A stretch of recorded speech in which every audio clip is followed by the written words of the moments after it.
Saya Dr. Edwin Tania SPKK dari Iora Dermatologi Klinik.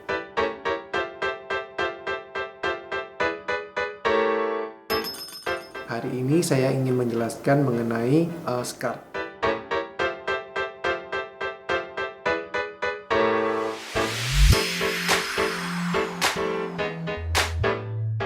Jadi scar ini adalah suatu jaringan fibrosa yang menggantikan jaringan normal akibat adanya luka di lapisan dermis kulit.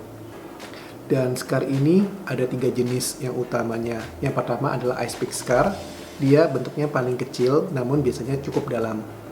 Kemudian ada juga yang box scar. Dia batasnya tegas dan dia lebih lebar daripada ice pick.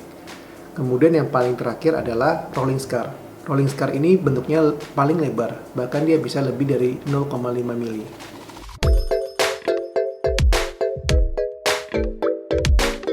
Untuk modalitas terapi scar ini sangat bervariasi, tergantung dari kondisi dan jenis dari scar itu sendiri. Jadi contoh modalitas terapi yang biasanya kita gunakan untuk terapi scar bisa berupa chemical peeling, kemudian mikrodermabrasi, dermabrasi, menggunakan microneedle atau yang kita sebut juga dermapen, ataupun dapat menggunakan microneedle radiofrekuensi.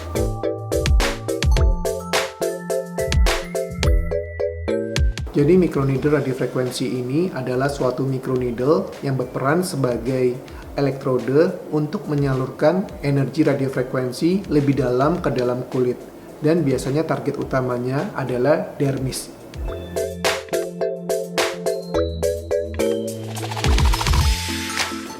Jadi konsep dilakukannya microneedle radiofrekuensi ini adalah menimbulkan multiple luka.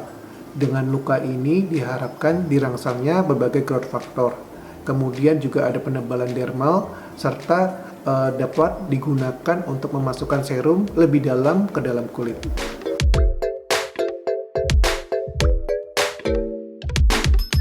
Jadi konsep dari microneedle radiofrekuensi ini adalah membuat luka di dalam kulit, di mana luka tersebut diakibatkan adanya microneedle yang masuk dan menghantarkan energi radiofrekuensi. Dan yang seperti kita tahu, energi radiofrekuensi ini akan menstimulasi dari growth factor, kemudian enzim, serta kolagen di kulit kita. Dan serta terjadinya deposisi dari epidermis maupun dermis, sehingga dapat terjadi perbaikan jaringan parut di kulit kita.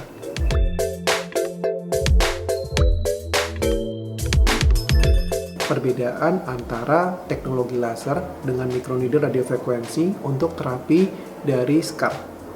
Jadi untuk yang pertama, yang seperti kita tahu, microneedle radiofrekuensi ini kromofornya independen. Sedangkan kalau untuk laser ini kromofornya dependen.